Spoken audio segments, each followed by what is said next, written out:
we have had over the past couple of days, we've had the Tata Steel Works closing down, and this has led to thousands of job losses, I believe. And this is all part of this net zero madness, that we need to basically close down all remnants of fossil fuel being produced in the UK. But the thing is, we're just not ready for it, are we? Right? All this means is that we are going to have to bring it in from other countries, because we are still reliant on what the Tata Steel Works would originally produce.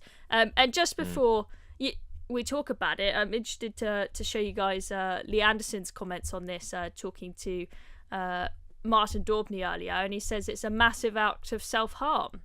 We've spoken before, Lee, about the importance and the integrity and the pride that coal gave to Britain, to the working classes, to the Midlands. Today's final winding down of Ratcliffe-on-Soar is talismanic. Lee Anderson, what's your thoughts?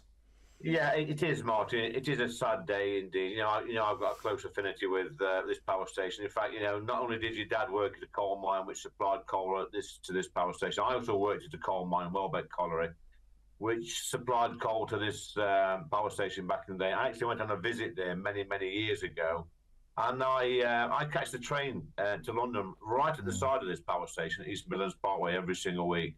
It's very, very sad to see it go. But this, Martin, actually is a massive act of self-harm in our country once again. We've seen the steelworks go, we've seen oil refinery go, we've seen the last coal-fired power station go, and guess what? We still need these things. We need steel, we need coal, we need all this, Martin. It's absolute madness. And like you just said in your introduction there'll be some lunatics around the net zero lunatics. They'll be partying tonight. You know what? There's a lot of people in this country scratching their heads and thinking, why do we let this madness continue, mate? It's absolute lunacy. Very strong words there from Lee Anderson. Now, if it were the case that we have got to the point with our energy security where we've built up 1 million wind farms, we've got 1 million solar panels everywhere, everything that we need, and we're no longer in need of fossil fuels, then great. Close it down. We don't need it anymore. We don't need to put these fumes in the air. But as it stands, right, we currently still need coal. So what are we going to do if we close this place down? We're just going to import more from abroad. And I think especially one thing that especially was highlighted at the start of the Ukraine war, where we all saw our petrol prices going through the roof and whatnot, we saw the importance of energy security. We saw the importance of producing our own stuff, and we've got plenty more wars kicking off, as we've just been talking about.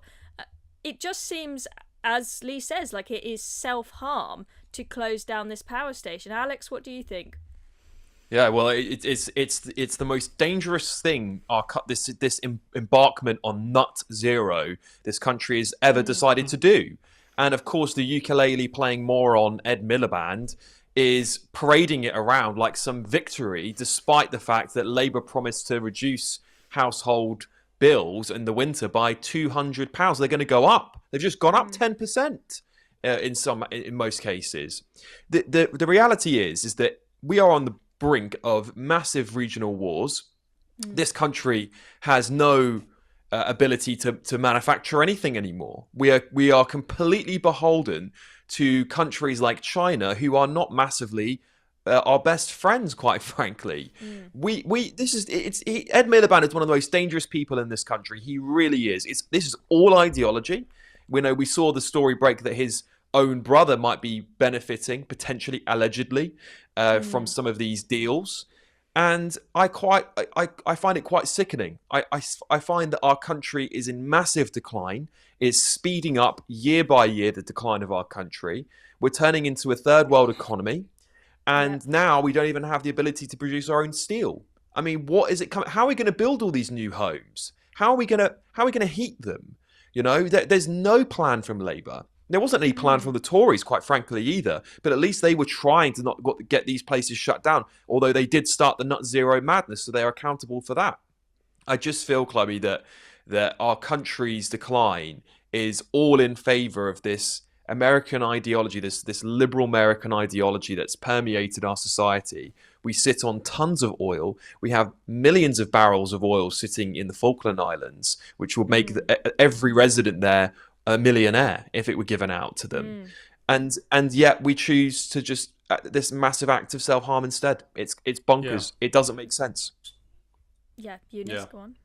I just don't understand it either, because first of all, I said this on the Saturday 5 as well. We all live on the same planet, so exporting your energy sources to other countries in the same globe doesn't make sense anyway. And then think about it, you're actually doing more, because then you have to pay for shipping and the carbon footprint of that ship carrying the oil to your country. So you're actually increasing the carbon, not decreasing it.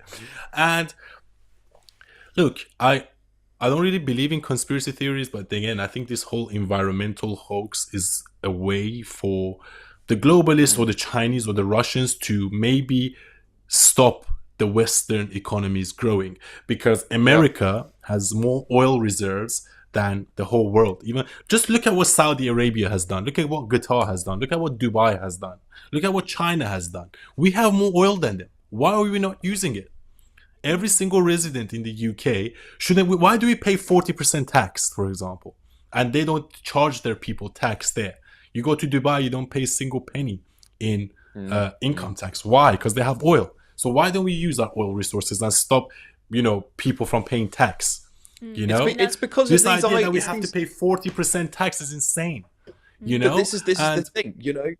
We've got China for the one coal mine that we shut down. China built 30 of them. Yeah. And then what happens is all these nut zero morons say, "Oh, we're helping the climate." Well, you're not, because all you're doing is making us reliant on getting that coal from China and then shipping it in gas guzzling ships, massive ships, to the UK. Yeah. It doesn't make any sense. None of it adds up, and it's just a massive ploy to make more money, make rich people richer. It's a scam. Yeah, and the thing is, right, we've got.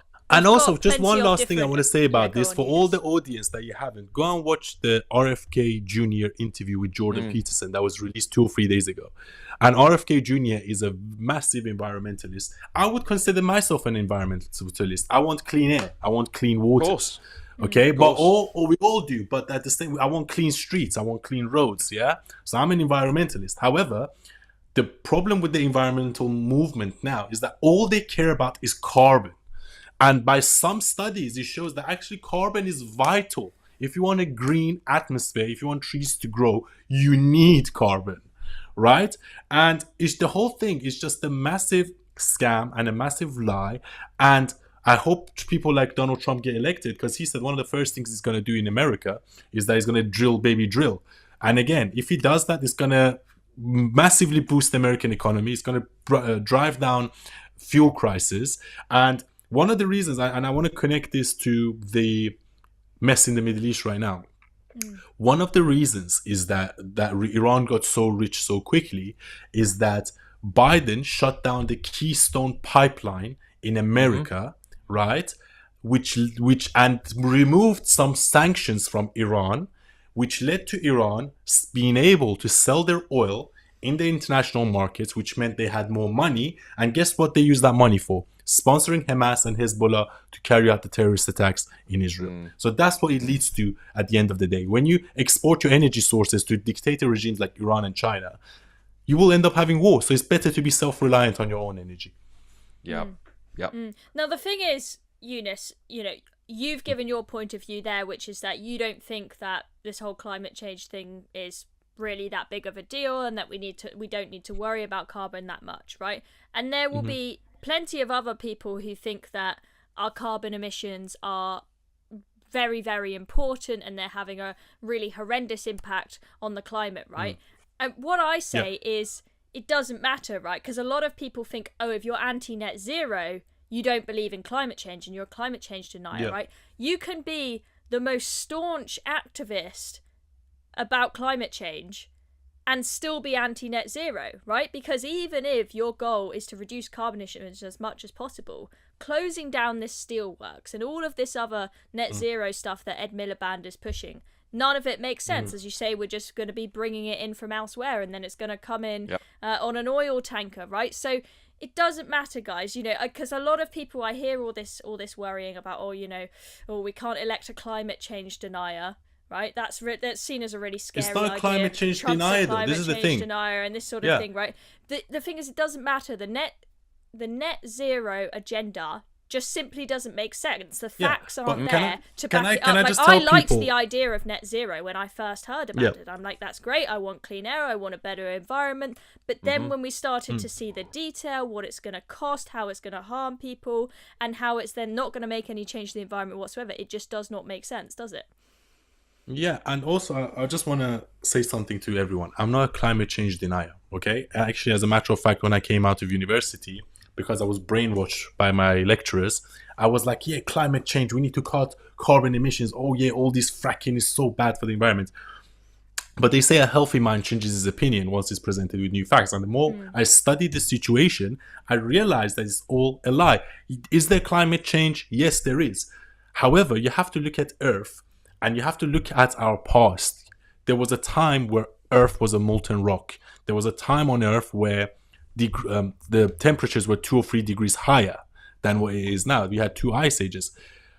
I think that the impact, and by the way, let's not forget that majority of the carbon emitted into the atmosphere comes from volcanoes. Okay, it doesn't actually come from humans and from farms and stuff like that. And there was a study done that actually all the carbon in the atmosphere, the total amount of carbon that humans emit into the atmosphere is like 3 or 4%. So all the carbon, like 96% is through natural causes, and then we contribute 3 or 4% more on top of that, right? And now you're telling me because of that 3 or 4%, the temperatures are going to be so high that we're going to end up, dying and going to, the